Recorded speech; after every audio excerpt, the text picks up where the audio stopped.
Hi there, I'm Kristen from Jimmy Beans Wool, and today we are actually going to be learning about how to block items or garments or just about anything. It's basically, we're calling this video Blocking 101. We get so many customers that walk into our store here in Reno that ask us how to block things, and it's really funny, but there's not a lot of information out there about the actual process of blocking, so I thought to myself, well, we should do a video about it. So hopefully you find this helpful. If you've never heard of blocking before, what blocking is it's the actual, after you finish knitting your entire piece, it's what you do to make your stitches look really nice and even, make everything fit properly. It's really like the icing on the cake in terms of your knitted project. Most people, you don't want to walk out the door unless you've actually blocked your piece, because in a lot of cases it can make your cables stand out even more. It can make your lace piece look even better. So it really defines your stitches. It makes your piece look so much nicer. So anyway, just a couple of examples, like this cabled tam that I knit last year. I don't know if you can see this very well. You may even be able to zoom in a little bit, Tiffany. You can see that the cables do really stand out, and it would not have looked like this. Prior to blocking, this thing was all crinkly, the top part poofed up a little bit. It really didn't look very nice at all, and now it's a beautiful tam and I wear it all the time. Same with this lace piece, actually. Or this lace hat. It did the same thing. It did not look very nice at all. It poofed out, it was all misshapen in the middle, and now you've got a nice defined design in the middle. You can see the lace really well in the sides. It looks so much better after blocking. It does wonders for your piece. For sweaters and things like that, you always want to block, because what if you knit a sweater to the specifications and then you try it on and oh my goodness, your yarn has not relaxed in the way that it does during blocking and it's like 3 inches too short. Blocking can actually relax your yarn and make your sweater long enough for you. So there's a lot of benefits to it. Today I'm going to show you how to do 2 different pieces. The second piece will be a shawl, like a miniature shawl, and that's going to be very similar to the way you would block a sweater. So if you have a garment at home that's maybe a full-length sweater, you could do it very much the same way, very similar style. Hats are a little different. They have some different techniques, and I'm going to show you some different ways to do it. In fact, we'll start with hats. So Tiffany's going to follow me with the camera over to where I have my items soaking in a bin over here. Now, you don't always have to get your items completely immersed in water. You can just steam them if it's the kind of yarn that you think will respond well to steaming. You might also try steaming first and see if it does what you want it to. If it doesn't, then you can go to wet blocking as your next step. Wet blocking is probably more common, I think, because it really relaxes the yarn a lot more. So I highly recommend it. I use it most of the time. So here I've got a slouchy hat beret that's been soaking for a little bit here, and so I'm going to get as much of the water out as I can. So I want to squeeze it really gently, and you might ask, this is just water, and it's actually not, it's like tepid water, it's not even really warm anymore. I usually do this in my sink, and a lot of times you can use like a wool wash, Eukalon, or trying to think of the other one. Soak Wash are 2 brands that we've used before here at the shop, and they're both really nice. You have to make sure you rinse them out because they are a little bit soapy and they do have a scent to them. You can also just use a really mild detergent or cleanser as well.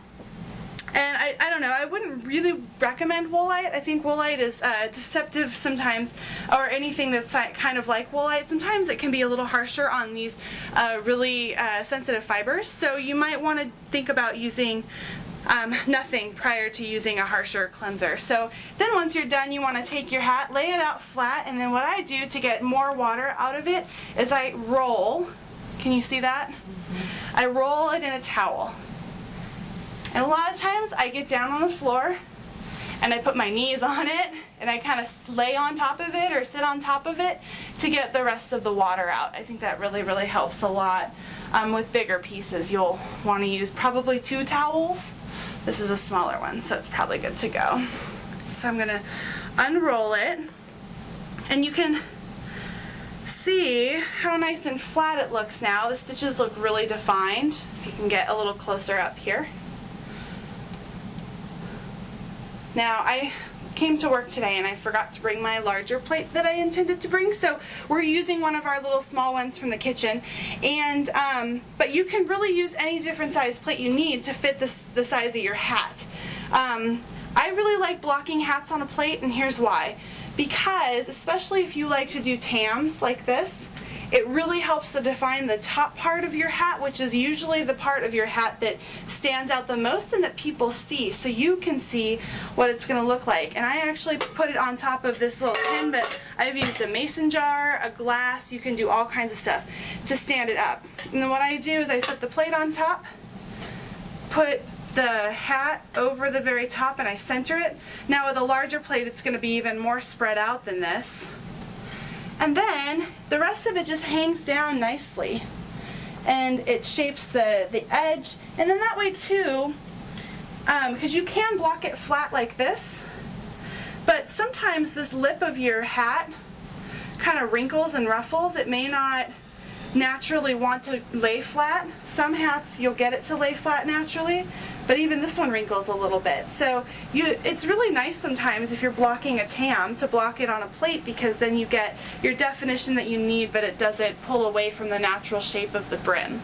So that's really nice and helpful. So that's all you have to do for hats. Gravity will do its work. Hats are pretty simple to do. You don't need to pin them out or in any way, shape or form. I don't block every hat I make. If I make one that's just a beanie style hat, it sometimes doesn't even really need it. But for tams, hats that are a little slouchier, hats that you really want to see the stitch definition or patterning, really great to block them. I highly recommend it. So I'm going to set this guy to the side here and let him dry. I suppose that it doesn't really have a gender, but anyway, I digress. And now I'm going to lay my towel out a little bit bigger because I've got a little bit bigger piece to block now. So back over here in my tub of water, I've got a little shawlette blocking. Now this is the Lacy Backtooth shawlette that I knit actually it was a while ago, and I realized this morning as I was looking for pieces that could use some blocking that I had never blocked this. So I thought, well, that would be really great because I wouldn't mind if it was just a little bit bigger. And I knit this with the Crystal Palace Mini Mochi yarn. It took 2 skeins. And the Lacy Backtooth pattern was a free one on Ravelry, but actually if you email us at Jimmy Beans, we have it here at the shop too. We've been given permission to share it, so we're happy to email it to you. So it's this nice kind of strawberries and limes rainbow shawl. It's very stripy and bright. And what I do to get all the excess water out of it is then I lay it out and I just kind of do the same thing as before. I roll it all up in the towel, and I roll it for the reason that by doing this it absorbs, there's more surface area of the towel that the shawl can absorb into, and so you want to get as much water as possible out as you go, because otherwise it'll take forever for your shawl to dry and then you end up waiting and waiting for days. Although here in Nevada it seems it only takes overnight for stuff to dry. It's really nice. Oh, I forgot I was going to show off those other 2 shawls that I had blocked. So maybe Jeannie can bring those over and I'll show them when we're done here. Okay, so I think that's probably good. Open them back up. Oh, thank you. Put them here. Put those guys aside.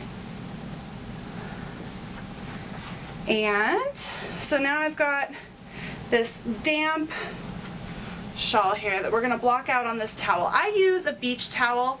You know, you can use a fancy blocking board. There's an awesome product called Knitter's Blocks that we carry, and they're like square puzzle pieces that fit together, and you can shape them to whatever design or size you need. So if you're blocking a sweater, you can do a big rectangle. If you're blocking a shawl, you can even make it kind of more shawl shaped.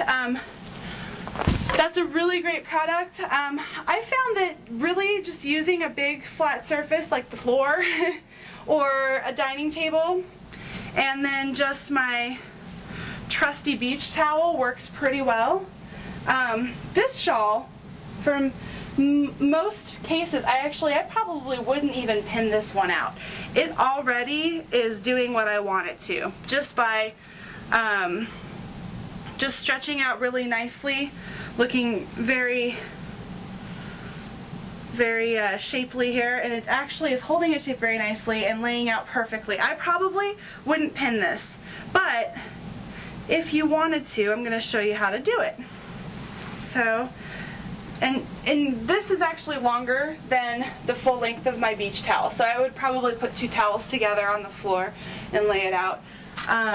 So then I use T-pins for blocking. They're just these little T-shaped pins. You can really use any kind of sewing pins that you have. I mean, just about anything will do. We just happen to have these here at the shop. And so what I do is I usually start with the top edge. And so I'll put a pin right in the very center. And I pin it right to the towel. And then I would go along the edge, and depending on how big it was, the kind of yarn I used, whether or not I felt it needed it, I would space them out anywhere from 4 to 10 inches, just depending on the project. Here I've got them going about 5 or 6 inches here. So you go all the way across the top first. I usually do top and then I do the bottom, and I work my way from the center out. So let's imagine that I finish this whole thing all the way across, okay? Then I would come around and I would do the point. So on this shawl, there's really just the point, and then that's it. It kind of just goes in from there. There's no special shaping that has to happen with the lace pattern. So then I would just pin this out as evenly as possible, spacing it very similarly to the top, you know, anywhere from 4 to 10 inches apart, just to give it a nice shape. And again, this is one that it's kind of a tough example because I probably would not normally pin this at all. I would probably just lay it flat and let it do its thing, because the yarn's already relaxed enough to where I'm happy with the result. But, you know, if you've got a shawl that needs a little more shaping, the pinning is really, really an important step. So, in fact, I will demonstrate. I've got a shawl right here that I did recently. This was the Larch shawlette that we did for the June knit along. And you can see that this shawlette has little points all throughout the edging, and that's just as a result of the Old Shale pattern at the bottom. And so when I blocked this guy, I laid him out and I did the top first, and then I actually pinned out each one of these individual little pieces. And after I took it off the blocking, it relaxed even more, and so now it's just kind of a nice little wave. But you can pin it out really dramatically, like so. Pin it out like that and like that, and you get them really dramatic to pull that pattern out. And then over time it will relax back a little bit too. So keep that in mind. When you're working with garter stitch, it's very springy, so it'll do that. So that's one thing to keep in mind. Here's another shawl. I didn't block this one, but I knit it. Sandy blocked it for me because she's got a really big blocking board, and I was feeling particularly lazy that month. So I asked her to do it, and it's probably done very similarly. I don't know exactly how she would have done this one. I imagine she probably pinned the edges out pretty well, but it's all quite even. This is the Mara shawl. Now for sweaters, you would do very similarly to how you would do your shawl. If you have a one-piece top-down or bottom-up sweater that was all knit in one piece, you might wet block it, or you get it wet, lay it out, but you wouldn't do each individual piece because it's already put together. So you'd want to lay it out and then measure it. See if it's the length that you want it to be. See if the sleeves are long enough. Check all of those measurements. See if the width is okay. And if you need to, you can kind of make some minor adjustments by maybe pulling it, tugging it a bit to get it to the length you want, and let it dry pinned out at that length, and it will actually maintain that length pretty closely. So you can definitely do a lot with blocking garments that way.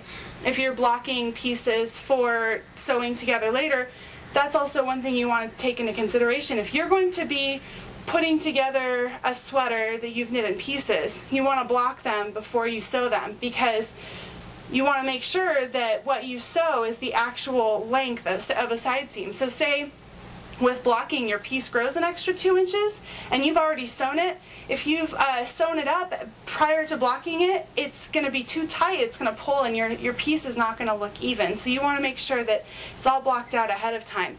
And if you've got matching sides, so you've got sides that are going to match up with each other, you might want to block them next to each other with the seams lined up together, so that you actually can make sure that that they're the same length, because it would be awful if you blocked one piece too hard and another piece not enough, and then you went to sew them together and one was an inch shorter than the other. So you want to make sure that you're matching up your seams and being very careful about it. But blocking sweaters is so simple. It really is just that simple. You just get them wet and you put them on the table and you pin them all out and you're good, and that's all it is. And it really just totally changes the whole entire appearance of your knitted piece. So I highly recommend trying blocking if you haven't before. Don't be afraid. It's not that hard. And you know, like I said, we get people that come in all the time and we tell them to go home and just try it. And they come back and they're so excited to show off their project because they've gone home and it looks like a whole new project. And sometimes maybe, you know, a stitch got a little funky in there. You can't even tell after blocking most of the time because it evens out your stitches so much. So this is a really great way for new knitters to learn to appreciate their knitted work as well. So learn to block. I promise. It's really fun, super easy, and you can do it at home with just a few tools that you already have lying around the house. You don't need to buy any more equipment for it, except for maybe those pins if you don't already have them. So anyway, that's all you have to do for blocking hats or blocking shawls or other garments. So hopefully you'll give it a try.